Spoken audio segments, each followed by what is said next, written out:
मैट्राइज exit poll Chhattisgarh में क्या numbers they रहा है? गर्मा, if you could just flash the numbers. Chhattisgarh में परसेंटेज, छत्तीसगढ़ की परसेंटेज टोटल 44.2 कांग्रेस, छत्तीसगढ़ 44.2 44.2%। मनोज सिंह जरा ये देखिए, विनय जी आ रहे हैं, अभी बात मत कीजिए आप प्लीज। 44.2% कांग्रेस और 40.2 बीजेपी। छत्तीसगढ़ में कांग्रेस आगे है। और अगर मैं तीन रीजन से, नॉर्थ, सेंट्रल और बस्तर, इसमें देखूं तो 44.8 नॉर्थ में, 43.2 सेंट्रल में, बस्तर में 46.3 है। टोटल कांग्रेस 44.2% और बीजेपी 40.2। और अगर आप सीधा आप सीट्स पे आ जाएं, गर्मा सीट्स पे आ जाएं और उसके बाद मनोज सिंह अपने नंबर्स को एक्सप्लेन करें and then let's have a debate on this. अगर आप ये जो परसेंटेज है, परसेंटेज से सीधा सीट की तरफ आ जाए, कुल सीट 90, टोटल सीट 90 और 44 से 52 सीट दे रहा है मैट्राइज कांग्रेस को। अभिषेक 44 से 52 सीट दे रहे हैं मनोज सिंह कांग्रेस को, और बीजेपी को 34 से 42। यानी इसमें कांग्रेस को क्लियर है। जो मैं दोबारा बता रहा हूं, 44 से 52, 44 से 52 सीट्स दे रहे हैं कांग्रेस को छत्तीसगढ़ में, और 34 से 42 सीट दे रहे हैं बीजेपी को। नॉर्थ छत्तीसगढ़ में 12 सीट कांग्रेस, 7 बीजेपी।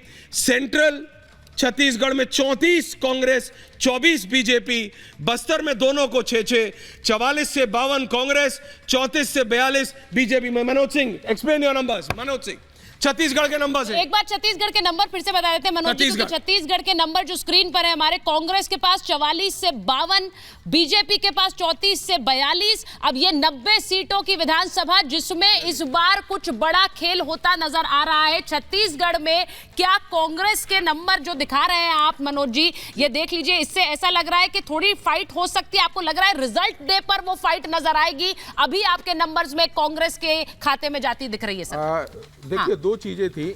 बीजेपी का एक मानूंगा कि वहां पे अपनी जो तैयारी थी, रणनीति थी, किस कारण से देर से शुरुआत किया उन्होंने पता नहीं। जो भी प्रभारी नियुक्त हुए वो देरी से गए वहां पे, और उनको समझ में भी नहीं आ रहा था कि छत्तीसगढ़ में सरकार के विरुद्ध एक माहौल भी बन सकता है, और वो कंफ्यूजन वाली थी।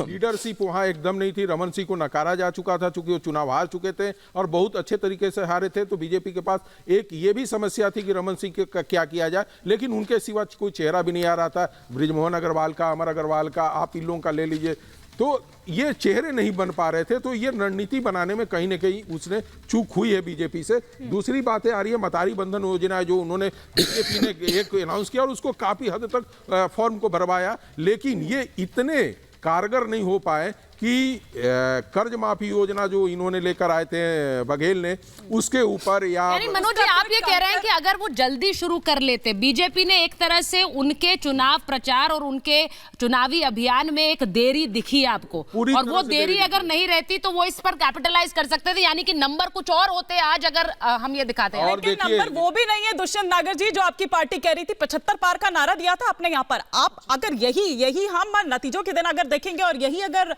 रुझान जो एग्जिट पोल के माध्यम से जो दिख रहे हैं, अगर यही नतीजों में तब्दील होते हैं तो वो नहीं है, तो फिर क्या कहें उसको? ओवर कॉन्फिडेंस कहें? क्योंकि आपकी शैलजा कुमारी कह रही थी। बिल्कुल ओवर कॉन्फिडेंस नहीं है। ग्रामीण क्षेत्र में SC ST OBC दलित आदिवासी जितना पिछड़ा वर्ग है, सारे क्षेत्र में आप देख लीजिए बम्पर वोटिंग हुआ है। कांग्रेस जीत रही है, 70+ सीटें लेके आ रही है। दिखाई दे नहीं रही एग्जिट पोल्स। बघेल साहब दोबारा से नहीं, एक मिनट, एक मिनट, दुष्यंत जी ये बताइए, एब्सेंस नहीं, दुष्यंत जी क्या बोलेंगे? भूपेश बघेल को आप बोल रहे हैं करप्शन इशू नहीं, भूपेश बघेल अगर जीतते हैं, एक भी नहीं, भूपेश नहीं, करप्शन इशू नहीं है, कांग्रेस पार्टी के लिए नहीं है, मेरे को पता है। भूपेश बघेल पे कोई ईडी क्या नहीं है भूपेश बघेल क्यों लगाई गई? अरे ईडी की रिमांड कॉपी में लिखा है, page number 5 paragraph 5A, Shubham Gupta कि इतने पैसे जिसका मुख्यमंत्री के लिए दिए। बहरहाल भाई, जनता देखो भाई, जनता जनार्दन है और इस नंबर्स में मालिक है। हाँ, जनता जनार्दन भरोसा है। लेकिन मनोज जी मेरा ये आपके नंबर पे एक सेकंड, ये भैया एक सेकंड जरा पहले नंबर से बात कर लेते हैं। अभिषेक ऑन द